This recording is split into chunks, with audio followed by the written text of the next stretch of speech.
Di pinggiran kota tua Rusia berdiri sebuah bangunan megah berwarna kelabu. Bangunan itu adalah rumah sakit jiwa yang sudah berdiri sejak zaman Uni Soviet. Dindingnya tebal, jendelanya dipasang teralis besi, pintu-pintunya berat dan selalu digembok ganda. Orang-orang sekitar menyebutnya rumah mati karena banyak yang masuk, tapi jarang sekali yang keluar dengan waras. Di rumah sakit jiwa itu ada seorang suster senior bernama Svetlana. Rambutnya selalu disanggul rapi, wajahnya pucat, senyumnya tipis. Bagi pasien-pasien yang tak bisa membedakan mimpi dan kenyataan, Svetlana adalah malaikat penenang. Ia rajin menyuapi, mengganti perban, membisikkan kata-kata lembut di telinga mereka saat mimpi buruk datang. Tak ada yang pernah menyangka di balik senyum lembut itu tersimpan rahasia yang lebih gelap dari gelapnya sel isolasi rumah sakit jiwa.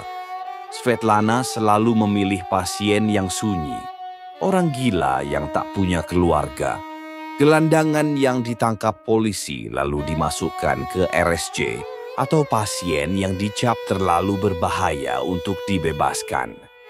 Setiap malam saat lampu lorong dipadamkan, langkah kaki Svetlana akan terdengar di koridor panjang menuju ruang isolasi.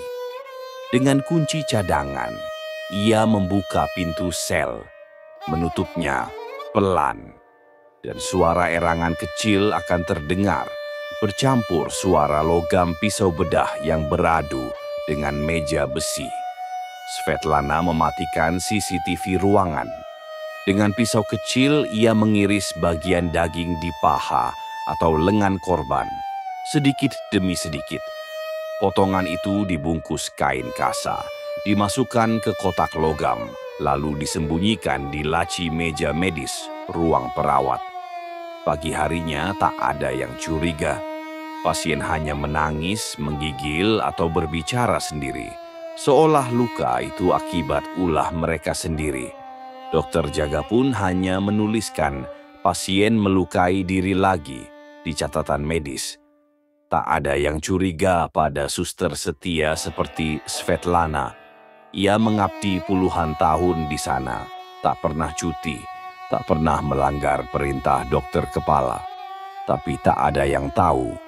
Setiap malam jaga, di ruang istirahat yang sepi, Svetlana menyalakan kompor portable, merebus air, dan memasak potongan daging segar itu perlahan. Bau amis bercampur aroma rempah. Di sudut bangsal, para perawat baru sering mencium bau aneh, tapi tak pernah ada yang berani bertanya. Svetlana mengunyah perlahan. Daging itu kenyal, panas, meneteskan jus merah ke bibir keriputnya.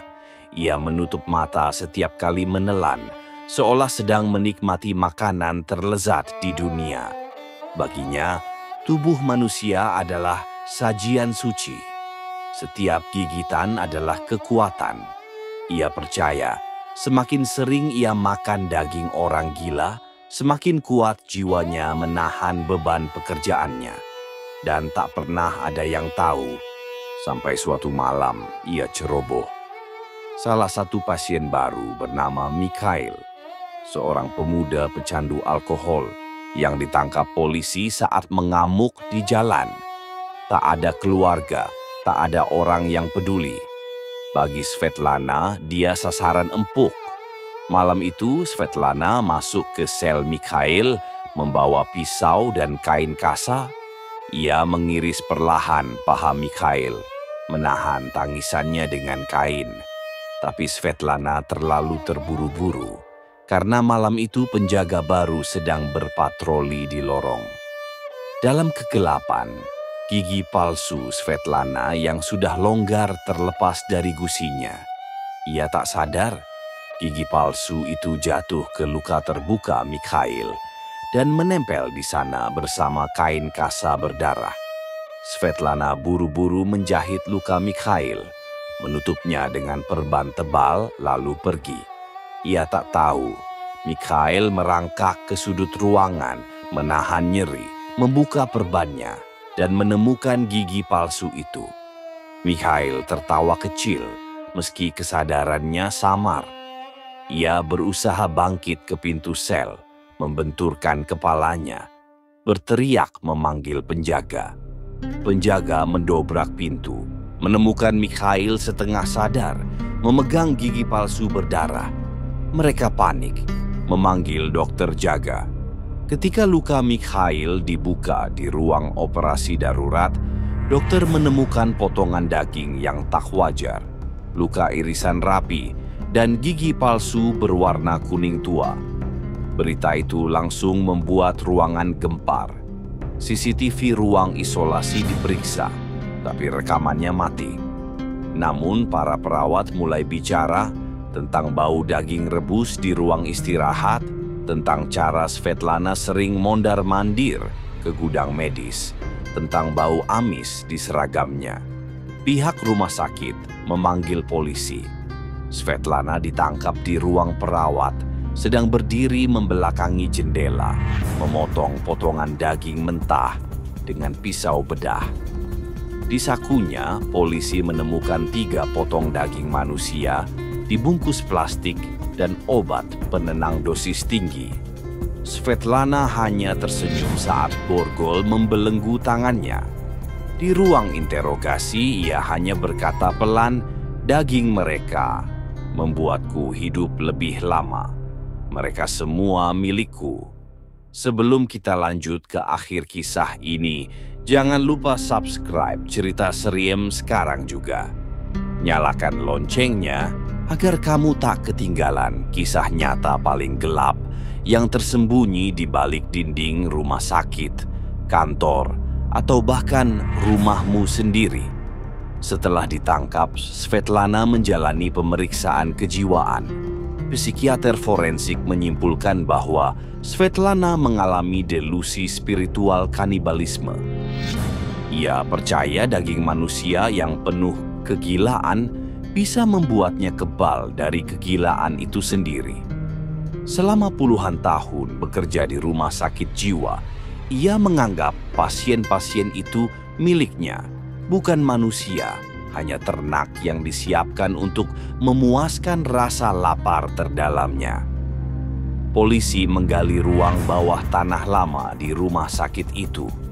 Mereka menemukan sisa-sisa tulang manusia, potongan daging yang diawetkan di toples formalin, dan puluhan peralatan bedah karatan. Tak ada yang tahu berapa orang yang jadi korban sebenarnya. Beberapa keluarga pasien hilang didatangkan, tapi tak ada yang benar-benar yakin tulang mana milik siapa. Rumah sakit jiwa itu sempat ditutup sementara. Ruang isolasi yang dulu gelap kini dikosongkan. Tapi para suster baru sering mendengar suara langkah kaki di lorong, bunyi pintu sel terbuka sendiri, dan bau rebusan daging yang samar muncul di tengah malam. Mereka percaya jiwa Svetlana belum benar-benar mati, meski tubuhnya kini membusuk di penjara dengan status pesakitan seumur hidup. Dan bagi mereka yang pernah dirawat di sana, aroma aneh di ruang perawat masih tercium setiap malam jaga. Seolah Svetlana masih berdiri di sudut lorong, menunggu pasien baru, menunggu daging segar.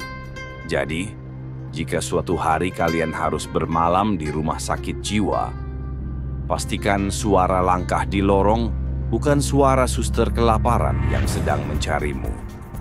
Kalau kalian suka dengan kisah gelap ini, subscribe sekarang juga, bagikan ke temanmu, dan siapkan diri. Karena di Cerita Serem, kita akan terus mengupas kisah nyata paling busuk yang tak pernah kalian bayangkan. Sampai jumpa di cerita kelam berikutnya.